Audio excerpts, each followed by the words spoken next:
अभयचे जांभूळयुक्त जंबोवासव मधुमेहींसाठी संजीवनी।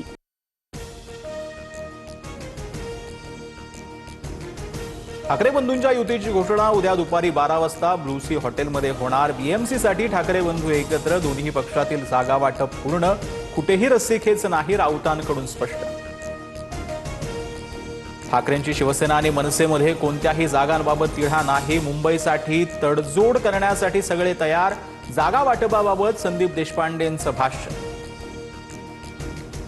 ठाकरे बंधू एकत्र आल्यास महायुतीला काही फरक पडणार नाही, बावनकुळेंची टीका। तर अमित साठमांनी ठाकरे बंधूंना मामूंची टोळी म्हणत डिवचलं। मुख्यमंत्री फडणवीस, अजित पवार आणि सुनील तटकरेंमध्ये वर्षा निवासस्थानी पुन्हा बैठक। मनपा निवडणुकीत अजित पवारांचे राष्ट्रवादी महायुतीत कुठे लढू शकते यावर चर्चा।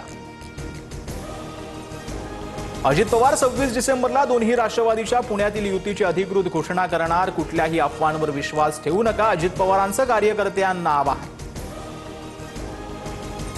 पुण्यात दोन्ही राष्ट्रवादी एकत्र आल्यास आम्ही शरद पवारांच्या राष्ट्रवादीसोबत जाणार नाही, संजय राऊतांकडून स्पष्ट। मनसेने आम्ही निवडणूक लढवू, काँग्रेससोबतही चर्चा सुरू, राऊतांची माहिती। पुण्यातील महाविकास आघाडी ही अजित पवारांच्या राष्ट्रवादीसोबत नाही, पुण्यात अजितदादांची राष्ट्रवादी मवियासोबत जाण्याच्या शक्यतेवर संजय राऊतांचं विधान। पवारांच्या राष्ट्रवादीचे पुणे शहराध्यक्ष प्रशांत जगताप उद्या राजीनाम्याबाबत भूमिका स्पष्ट करणार। मुंबई सुप्रिया सुळेंशी चर्चा केल्यानंतर जगतापांची प्रतिक्रिया। पुण्यात दोन्ही एनसीपी एकत्र येण्याला जगतापांचा विरोध। सुधीर मुनगंटीवार खडसेंच्या मार्गावर चाललेत का, भाजपच्याच आशिष देशमुखांचा सवाल। तर तो विषय आता संपला म्हणत मुनगंटीवारांकडून नाराजीवर पडदा।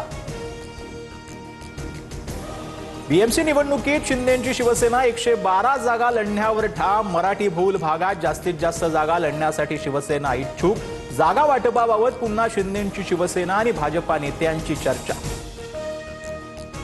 ठाकरेंच्या शिवसेनेचे कणकवलीचे नवनियुक्त नगराध्यक्ष संदेश पारकरांनी उपमुख्यमंत्री शिंदेंची भेट घेतली। संदेश पारकर शिंदेंच्या शिवसेनेच्या वाटेवर असल्याची चर्चा। कोविडमध्ये मोफत औषधं दिली, मोदींमुळे आज आपण सगळे श्वास घेतोय, कल्याणमधील भाजपच्या मेळाव्यात प्रदेशाध्यक्ष रवींद्र चव्हाणांचं विधान।